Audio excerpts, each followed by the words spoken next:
Et nous sommes vendredi, c'est l'heure de retrouver Ludivine cette fois-ci qui vient nous présenter au nom de la médiathèque et de toute son équipe un nouvel ouvrage. Salut. Bonjour Mathieu, bonjour tout le monde. Alors, de quoi que tu vas nous parler aujourd'hui? Alors aujourd'hui, je vais vous parler d'une BD qui est sortie en fin d'année dernière et qui a eu un certain succès. C'est paru chez Casterman et c'est La dernière reine de Jean-Marc Rochette. Alors, La dernière reine, c'est un ours sur la couverture. C'est un ours sur la couverture, puisqu'en fait, cette histoire se passe en partie dans les montagnes du Vercors. Ok. Voilà, et ça se passe dans les années 1920, après la Première Guerre mondiale. Une chouette période. Une chouette période. Et ça mêle en fait beaucoup de choses. Donc on suit un personnage un peu marginal qui s'appelle Édouard Roux, qui a grandi dans la montagne, qui est très attaché à la montagne et notamment à la faune de ces montagnes, et qui est revenu de la guerre malheureusement comme gueule cassée. D'accord. Et en fait, ça va se mêler son histoire à lui avec l'histoire de l'ours du Vercors. Et on passe en fait des montagnes du Vercors aussi au milieu artistique parisien. Parce que cet homme va apprendre par hasard à Grenoble qu'il y a une femme sur Paris, une sculptrice. Une femme ours. Une femme ours. Non.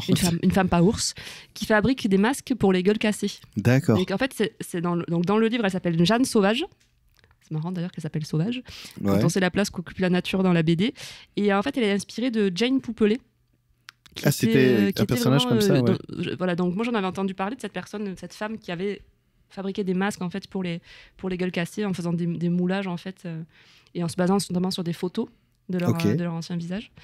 Et donc ce personnage, c'est pas elle, mais ce personnage s'en inspire pour servir le roman. Donc en fait on passe de la nature profonde des montagnes du Vercors au milieu parisien artistique.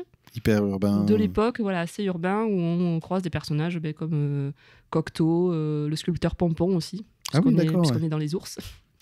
Voilà. Et du coup, il y a aussi une belle histoire d'amour au milieu de tout ce côté mais fable écologique un petit peu, puisque la nature occupe une place très importante. Il y a la question en fait du dernier ours, la place du dernier ours dans ces montagnes du Vercors, la place que prend l'homme peu à peu sur l'environnement. Et il y a un côté un peu mystique en fait, puisque l'histoire est parcourue de flashbacks de différentes époques autour de l'ours et autour des personnes qui veillaient sur cet ours. Voilà, donc qui quittent les personnages principaux pour vraiment nous amener dans l'univers de l'ours. Dans l'univers de l'ours et d'une espèce de pas en dévoiler trop, voilà, mais une espèce de mystique qu'il y a autour de cet ours. Ah oui, qui n'est pas juste là pour faire joli, c'est qu'il s'intègre vraiment au récit, quoi. Oui, il s'intègre vraiment au récit. Et il s'intègre aussi au récit dans le côté artistique. Bon, ça c'est pareil, je ne veux pas trop en dévoiler, mais du coup c'est assez riche en fait, parce que ça passe vraiment d'un milieu à l'autre, et il y a à la fois cette histoire d'amour, à la fois une réflexion qui est écologique, à la fois la place de l'art aussi dans tout ça, donc c'est assez riche. C'est assez sombre aussi par contre, mais même dans le dessin, je trouve que vous ne voyez pas. Les couleurs sont assez sombres et tu vois, c'est pas mal hachuré. Ouais. Donc tu as vraiment ce côté. En fait, de toute façon, il y a un côté assez dramatique. Hein, ah oui, et ça plane fait un peu sur les. Ça fait un peu penser à Blutch dans le dessin. Un tout petit peu. Mais c'est assez contemporain en fait, dans ce qu'on peut voir. Ou quand Larsenet a un peu le blues.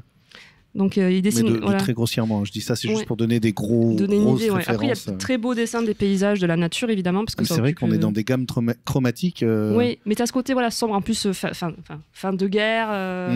Voilà, et ce côté, du coup, ça fait planer une espèce d'ombre comme ça sur les personnages, je trouve. Et effectivement, c'est quand même une histoire qui est assez sombre et c'est assez misanthrope aussi. Ah oui. Ouais. Moi j'ai trouvé ça un petit peu manichéen, mais je pense que c'est volontaire dans le message qu'il voulait délivrer. Voilà. Peut-être un peu en colère aussi, l'auteur. Peut-être un peu en colère aussi, oui. L'auteur d'ailleurs, qui s'appelle Jean-Marc Rochette. Jean-Marc Rochette, d'accord. Ouais. Et apparemment il a fait une espèce de... Ils appellent ça une trilogie alpine, parce qu'il a fait un livre précédemment qui s'appelait Le Loup. Donc j'imagine qu'il doit être sur Le Loup. Et l'autre c'était... La marmotte. Je pense... Le lapin. Et la marmotte. C'était... Est-ce que je l'ai noté? Non, je ne l'ai pas noté. Je crois... non, si, Elle froide. Donc je pense que ça doit être sur les aigles. D'accord. Très probablement. Donc voilà. Un auteur qu'on peut découvrir à la médiathèque. On peut découvrir à la médiathèque, tout à fait. Merci Ludivine. À bientôt.